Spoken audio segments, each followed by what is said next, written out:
Well, I guess we should tell folks what your books are about before we dive in. So your first book, I Can't Date Jesus.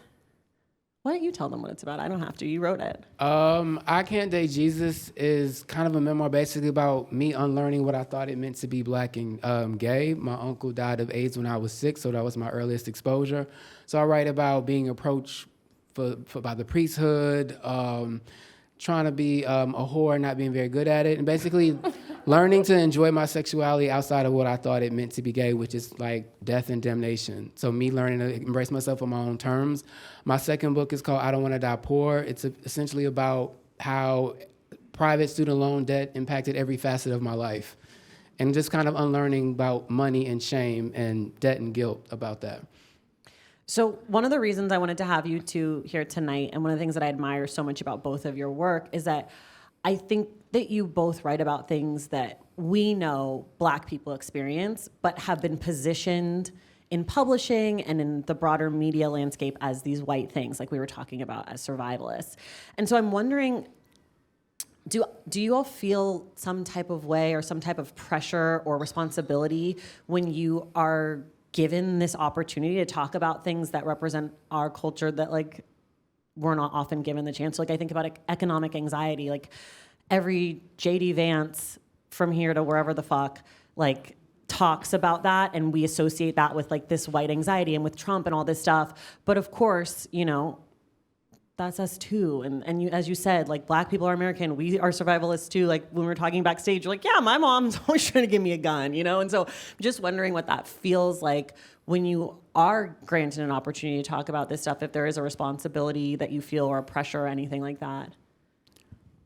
I wouldn't say with I Can't Date Jesus, I wasn't the first, because there are plenty of gay Black authors that come before me, but I do think I was in a unique position in that because of class and sexuality and where I'm from, which is Houston, I was able to talk about sexuality and what it meant to be a Black gay man in a very different way than at the time I felt most were really afforded. I don't deny that I come from a traumatic background, but it's one thing to be kind of compared to a lot of times when I was promoting the first book is most Black actors that have been nominated or awarded an Academy Award, particularly Black women, they played an impoverished person or someone on drugs, and was not really given that much of a nuance. I know what's expected of me in terms of narrative as a Black gay man, but I felt for me it was really different to be able to write about.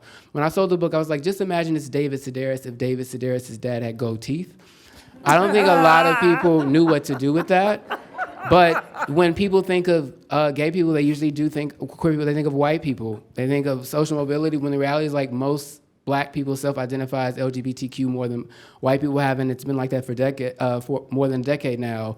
Most actual gay interracial couples or gay parents are like poor Black and white lesbians in the South. So people's ideas of what it means to be queer in this country were different. So I knew that it was a responsibility for me to at least, if I was successful, it would make it easier for other people like me to have an easier time to sell a book, because it's very hard to sell a book if you're Black, especially if you're Black and gay, and especially if you don't write about yourself and your experiences in the way that we're normally consumed, which is largely through pathology.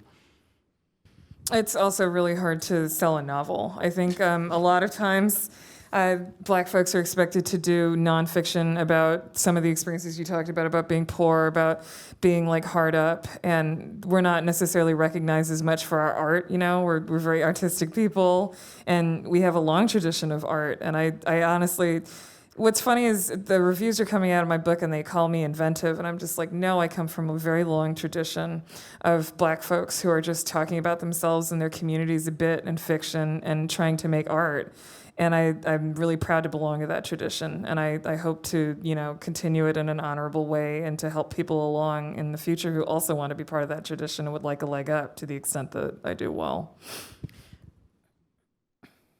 Do you think that the subject matter of your book made it harder to sell the novel? I know it's your first novel that you sold, but like, do you think that the subject was confusing for people, or did people get it? Oh, very much so. I mean, I got rejected for about a year. And a lot of the stuff in there was very much just, you know, why are you writing about this?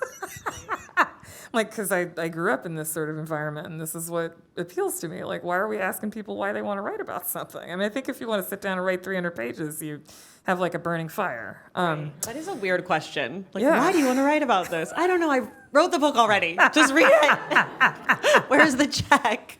But I do think in publishing sometimes there's why don't we give people Black experiences that they understand? And I'm not sure that this is necessarily the most understandable one or one that's been promoted a bunch, but it's cool to have something different. I think that's so interesting because I just think that it's such a Black thing to me. I just think that Black folks are prepared always for something. Like that something's coming, that something could be coming, that we need to have at least somewhat of a plan. And I think it's really interesting because maybe, like we talked about before, that the idea of a survivalist or like the idea of doomsday is so white or that it maybe manifests differently, like you were saying. I don't know. I think it's interesting, though. Another thing about both of your books, we're going to start with similarities, and we're going to go differences. Classic technique. You're both funny, really funny. And I wonder, is that hard to be funny and to be published? Because like you were saying, there's this sense of like, it's got to be pulling on pathology. It's got to be sad. It's got to be slave narrative. It's got to be whatever. Did you push up against that at all? I think for me, the challenge was not that I was funny, is that people were not necessarily used to people like me being funny about what I was talking about. I think it would be easier to lean in pathology if I really wrote just "Po little Black me is so awful to be me." That would have sold sooner and would have probably gotten me a lot more money up front. Thankfully, I found an editor that really understood what I was trying to do and fought for me. It was a little bit more of a challenge, but I explored in my second book. I was underpaid the first time, but for me, everyone in my family is really, really funny. I write about difficult things about both my parents, particularly my father, but even then I give him credit to say he's really funny and he can make me laugh. I think everyone in my family is just uniquely funny. For me, humor was how I really helped stay alive. If I didn't know how to make fun of myself, I don't think I would still be going as much as I do. But I will say in writing my third book, I realized that there's a point where sometimes I never use humor as a handicap. Sometimes people do use that as escape. I think dealing with grief in the last few years and dealing with loss and a lot has happened, I realized I can't always use humor the way I thought because I'm just not there anymore. But typically humor is just really... Also, for all the concerns about me as a gay Black person from a certain background appealing to different audiences, humor was like the easiest way to kind of make that appeal outside of like what I thought were universal themes. And I'm very particular with my humor. You don't necessarily get all the references, but you can look it up like I do when I look up someone I don't know what they're talking about. But yeah, like I get like nice emails from very nice women in the 80s from wherever, hoping they heard me on NPR. They hope I found a nice man. I laughed at you. I don't know what you were talking about, but I looked it up. And that was for me just how I talk and how I deal with things.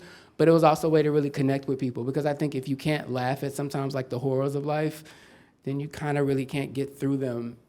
I mean, you can get through them, but not as easily. I don't know. Yeah. Oh, people think funny fiction is weird. They do. They absolutely do. It's not that common, and it's I don't know. People just have all sorts of like opinions about it, many of which are negative. People think it's hard to do, that it doesn't succeed on its own terms, that there's this big thing, are you doing satire? Does it succeed? Are satires even funny? But and personally, this is like the being real stuff you talk. There's a lot of stuff with a lot of energy out there that does not have proper punchlines. In the books, and it would be nice if things were tighter a little bit in some of the fiction. Personally, I'm a bored comedy professional in my day job, so. But I also grew up in a household where people were funny. My parents are funny, and they like listened to stand-up in the car. Like I was like an 8-year-old, and I was like repeating like Richard Pryor bits, in the car. They were like that. They liked humor as something to enjoy with the family. They liked humor as a way to smooth over some of the difficult parts of our lives. They liked humor because it was Tuesday. Like it was always there, and it was always like a good way to express yourself and a good way to connect with people. And so I gravitated to it in part because, my family was just like, being funny. It brings us together. It makes us feel good about being together.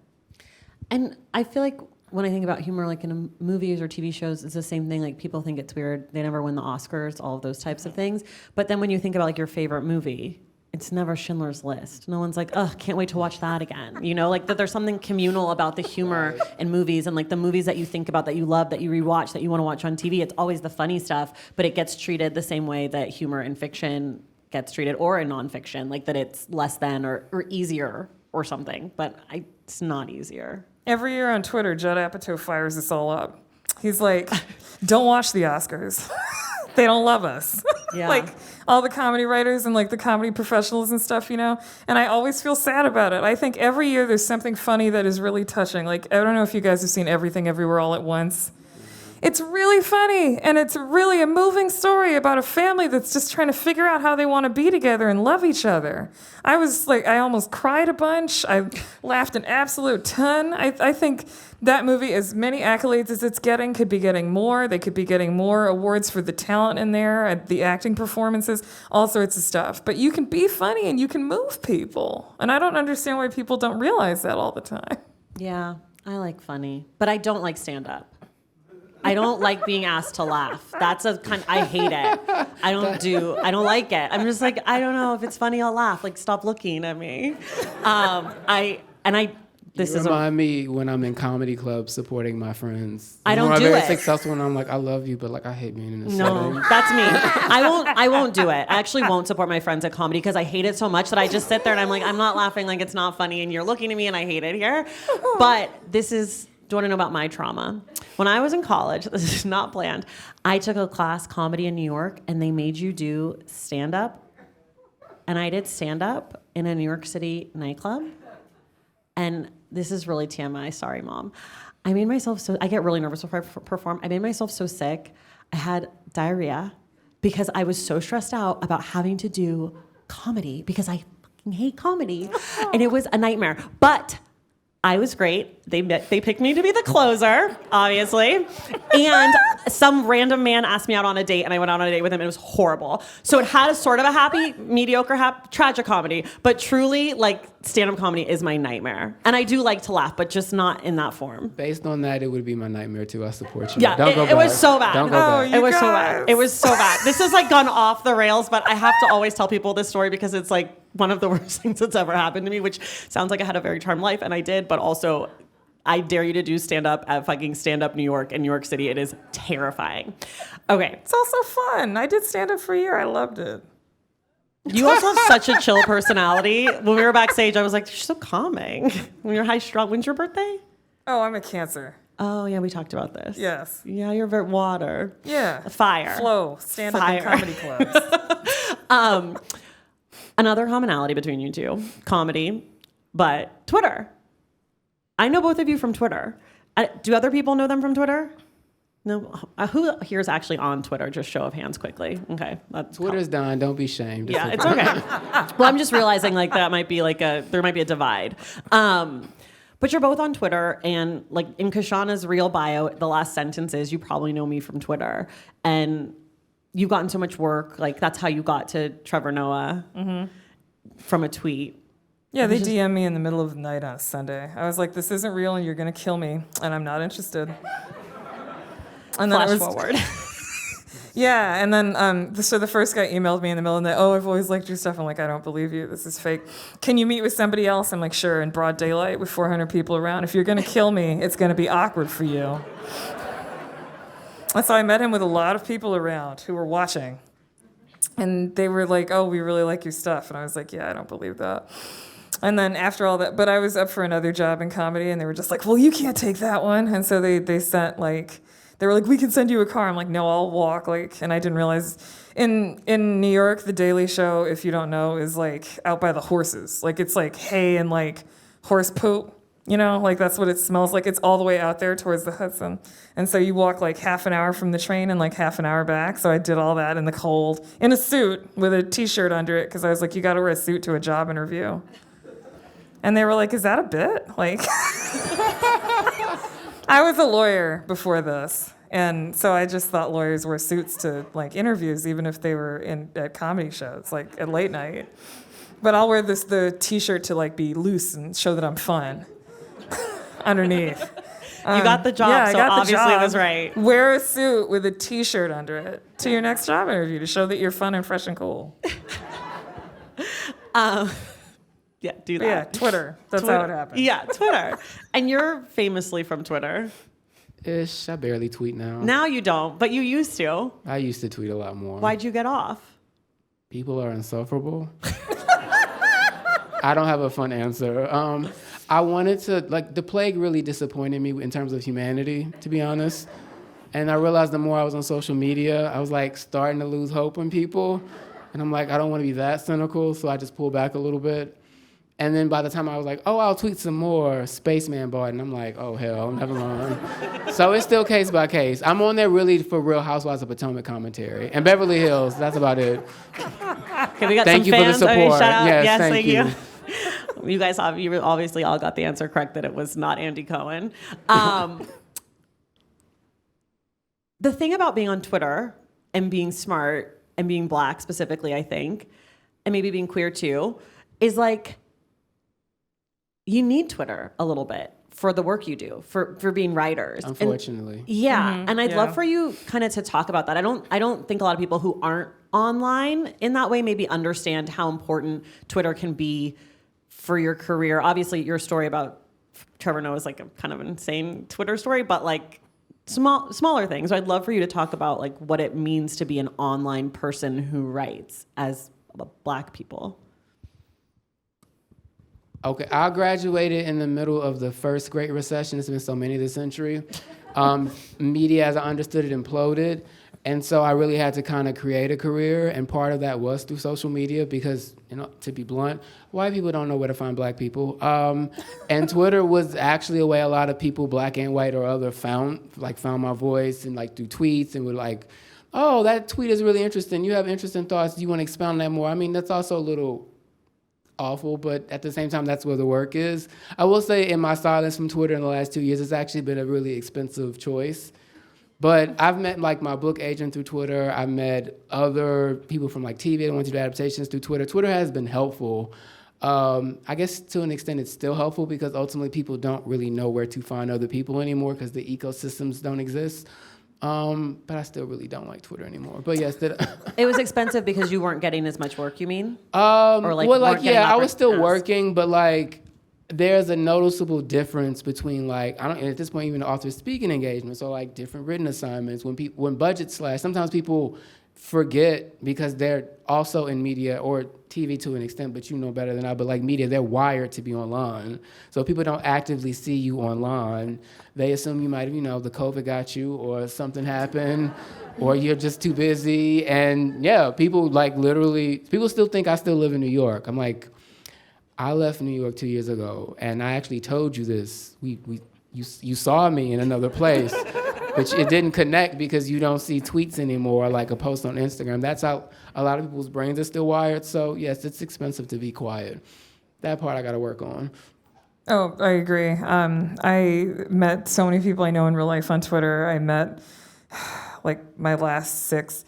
Almost all my freelance pieces, articles, are from people I know via Twitter. All my TV work is through. Well, only one of the jobs is word of mouth. Both of the other ones were through Twitter directly. I'm not even sure the last one. I don't know that they read my pilot. I think. I mean, they might have, but I kind of get the vibe. It was from Twitter. It's nice to be on Twitter. I'm the pro Twitter person, I guess, here. I love it. I've met so many people I would never meet in real life, not just for work, but for personally. There was a point when I lived in New York where everyone I hung out with was, in fact, from Twitter, and we'd all met on Twitter, and we were happy like that. But then we became in real life friends, and we didn't interact with each other's tweets, which is totally the way. But yeah, when you're not on Twitter, people do think you disappeared. And when you are on there a lot, if you seem bored, people will be like, hey, people reach out to me a lot. Do you need something to do? Yes. This is a slight complaint. I also realized I couldn't be completely the person that I am on Twitter anymore this is not a brag, but tweets will show up in bigger articles. Mm-hmm. And I will say making the transition, or at least from publishing in media to working in TV or entertainment, people are more sensitive. Yeah. And so I already knew I had to explain a lot because I function as a critic. So a lot of people actually wanted to work with me the most, actually. I talked about them the harshest. So those would come up. So sometimes I'm like, it's not worth it. I have to learn a new Twitter style. But I've definitely had to tell, well, I don't encourage, but I'm like, I'm not fake. Literally, well, it's over now. When I worked with Lee Daniels and Gerard Carmichael initially on the first adaptation, I had to tell him to his face, I talked about you. And to be fair, it was in defense of black people, but he made comments about black people being more homophobic than any other group, which just was not true. And he goes, you talked about me, bitch? I was like, I did. I can pull it up right now if you want to see it. That actually happened a lot more than I kind of felt like it might come up, but it come up a lot more. There was actually one time with Erica Badu, I'm like, girl, I blocked you. Because she was defending something terrible in R. Kelly. And I was like, I'm going to block you before I curse you out, because I want us to enjoy your music. Yeah. And then I was in like what do you call them? She had a vegan dinner where we all had to dress like the Japanese, I don't know. And she kept looking at me and she recognized me from Twitter. It was so funny. From what you said about her? She started it though. Okay. No, I'm obviously I Team didn't do it. Michael. You're here and she's not, Yes. so obviously. Erica who? That's wild. Yeah, that made it less fun for me. I see this. Now I'm understanding why you had to get I'm off. like, oh, look, I can't say anything. Housewives get offended. And I liked my housewife literary endorsement, so I want to keep it. Okay. I love this. I sort of want to talk before we're like weirdly almost out of time, which I hate, but I want to talk a little bit about rise and grind culture, which ties into Twitter and ties into, for me, this idea of like being prepared or like being ready for anything. And I sort of want to know, can we be prepared? Like, is that real? Or is that culture just like capitalist bullshit? I honestly thought when I was researching survivalists that the idea that we could truly be prepared for any of these emergencies was amazing. Like, if the nukes come, they're going to spare me? You know? Yeah. Like, they're going to just draw a little circle around my place and they're going to... I don't believe in that. What I think people want is to feel like they have control over their lives. I think that if you put enough food away or whatever, or you have enough guns, you could feel like you have control. But whether that translates to actually being safe or not, I don't think so. I think you could be afraid of things. I think you can like have a lot of food, but you know, a lot of the bigger issues that people are concerned about that like caused me to write this book, things like climate change, you can't like individually prepare for climate change. That's garbage. I think, Yes, okay. like generally, I think people overvalue working so hard because we're all being like bombarded by capitalism and like the structure and like particularly again like people are like, oh, you write so much. I was like, that's a cry for help. I have student loan debt, and because of rich people and venture capital blowing up in my face, that's why I work so much. I don't like this. When the plague hit, I gave up any semblance of like I can be in control of anything. The only thing I want to do is learn how to swim to prepare for climate change. That is my individual contribution. You can't swim. No, that's one stereotype I leaned into. I'm sorry. Okay. The goal is to learn to swim this year so I can be ready. Okay. Because y'all get underwater here just as much as y'all in Houston. So I just will stay ready. Kashana, can you swim? Oh no, I'm also Girl, living we up to out. the We out. stereotype. We gone. Yeah, no. Wow. I can swim. I'm gonna I do drown have a in white mom though, so maybe that's why. It's possible. Probably. It is. Resources. Yeah. No offense to my mama. She tried. No, that's fair. Wow. Yep. I didn't know that was a real stereotype. Oh, it's real. Wow, incredible. Well, No Child Left Behind started in Texas, so I got a lot of it early. It's not my fault. You got a lot to catch up on, not just Yes. swimming. Math, the list swimming. is long. George Bush did me in early.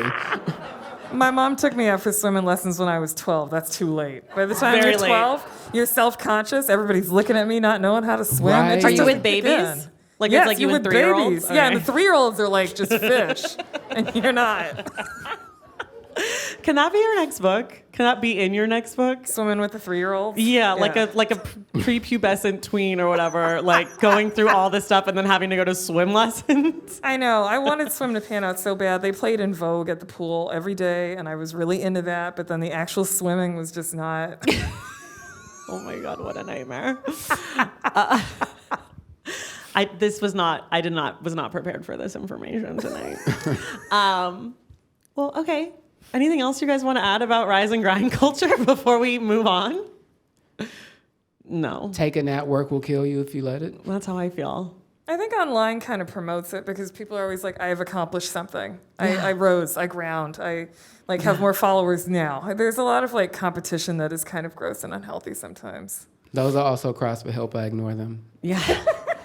They are. I made 81 taboo cards. You guys did 7. That is a cry for help. Okay, so before we get out of here, this is something that I learned from a book, believe it or not. It's from Priya Parker's The Art of Gathering, and she talks about thanking people before everybody leaves. So before you all leave, we have one more little thing after this, but before you do, just want to say a huge thank you, first and foremost, to all of you for coming out tonight in, what did Becca call it, like freezing weather? So Becca, I lived in brave. New York for a while. It was actually cold there, but it is cold. It is cold. So thank you for coming out tonight. I want to thank, of course, LAist for putting this event on and letting me come up here and bring friends to talk about books in any way that we want to, which is like nominally about books, but mostly about swimming and Twitter. And Aaron Rodgers, that's the third. He's also my mortal enemy, so I despise that man. But that's 4 times, and we can do that next time. I want to thank, of course, my producer, Becca. I want to thank Tony, who is the mic and everything technical guy. My dear friend Billy made this fantastic slideshow. I have to thank Billy. He's a genius, and he does it because he loves me, and that's all, which is like very nice.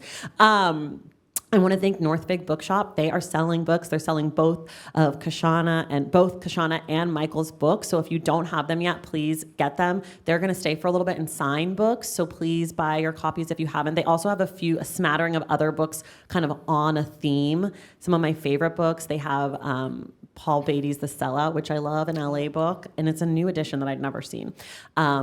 So they have that there. So thank you to all of them. Also, thank you to Clark. It's his second day here, and he helps with everything, and he's great. And so shout out to Clark because this is his second day. So congratulations.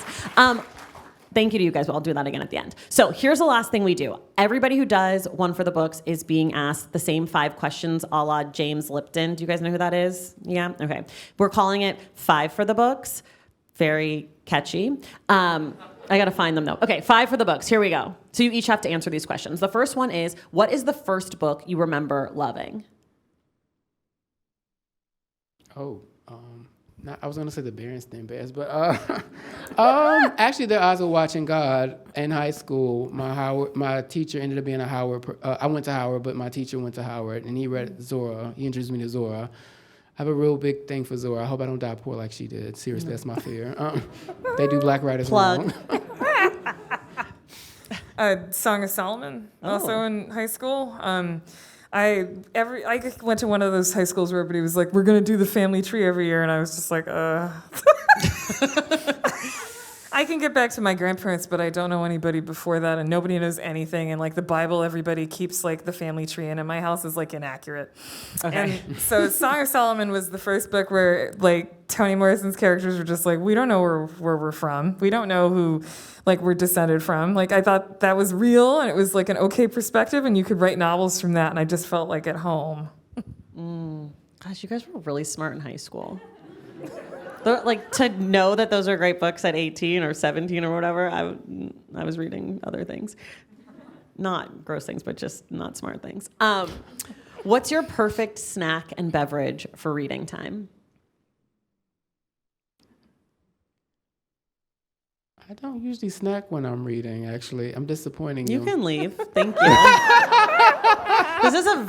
I'm a very snack forward person. And I already had an episode today where the person I interviewed said, I'm not really big into eating or drinking. And I was on the interview I might have some wine, maybe, depending. there you go, fine. A nice that's a red. beverage. Maybe not a snack. I'm sorry. That's okay. That was really a stretch, but you got there. Thank you. Gay men are mean. I don't snack. Okay, Kashana, please save us. Pop Secret home-style popcorn, the kind that tastes like the movie theater, but like not as heavy, and Topo Chico. Oh, okay. Thank you. A vibe. What's the one book you hope to read before you die?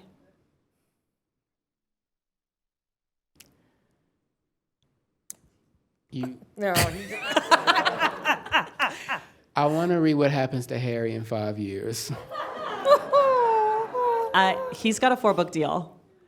I Book 3 is the one I'm looking forward to. I'm very encouraged to see what the future holds for that young man. He gave us a lot. Did you read it? I feel like I did. I did. I sure did. It's a lot. Go ahead. Oh, I'll stick with that. Okay. She's a very pro Harry. Yeah, so just follow we'll the be Harry. back in 3 to 5 years to talk about Harry books 3 and 4. What's the book you have exactly 0 interest in reading? And you can't say Harry 1. Okay? Oh, that would be mean. Let me not do that. You could do it. It's pro mean here, I think, right? Yeah, I'm pro mean. Thank you for clapping for pro mean. Is that one of my friends?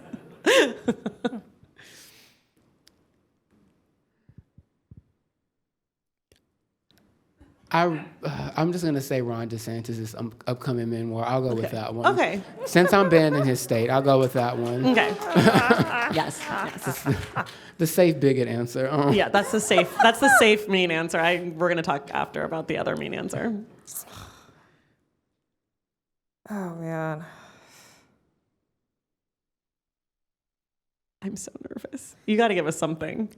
That's so rough. Like all of the books I don't want to read are like books that I've basically worked out petty feuds between myself, the author, and their subject. Like if I could talk about them, which I can't, I like feel like I'm like, I don't know, second degree of separation from like all of these people. I just hear about a book and I'm just like at the themes. I'm like, nope. Okay, we'll let it slide because I definitely don't want to actually start a feud where I have to be added for any reason. I don't want to be added on Twitter, okay? There's definitely somebody who put out a book in the last year that I would happily fight about a place I used to live, which I will not go into. But Okay. yeah. I can't wait. Okay, this is the last one, and you do have to answer this. America has started a national book club. You get to pick next month's book selection. What are we all reading? If I want to dig into the 90s, I would randomly bring up Bulletproof Diva from Lisa Jones. It's like one of my favorite books ever. She's like a great Old Village Voice columnist. If not, I would just make you read Samantha Irby, particularly meaty. But yeah, I really liked Bulletproof Diva. That's just this very specific era in time, and I miss that type of writing. Okay. Yeah, the first book that came into mind, I reread. Jennifer Egan has this book called Look at Me, and it's about a woman who's been in a car accident and then nobody recognizes her anymore because she's not pretty.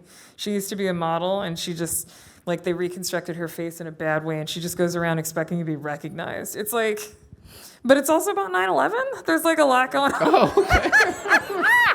There's a lot going on there, but I swear, I think she does it right. And I feel like that's a book that people don't really know of. Like, it kind of got lost to, 9/11. Yeah. I love that answer. Both of them. You guys redeemed yourself on that last one. Also, Samantha Irby has a new book coming out this year. Yes, she does. She be having books. Yes, I love her. I love her. I love her.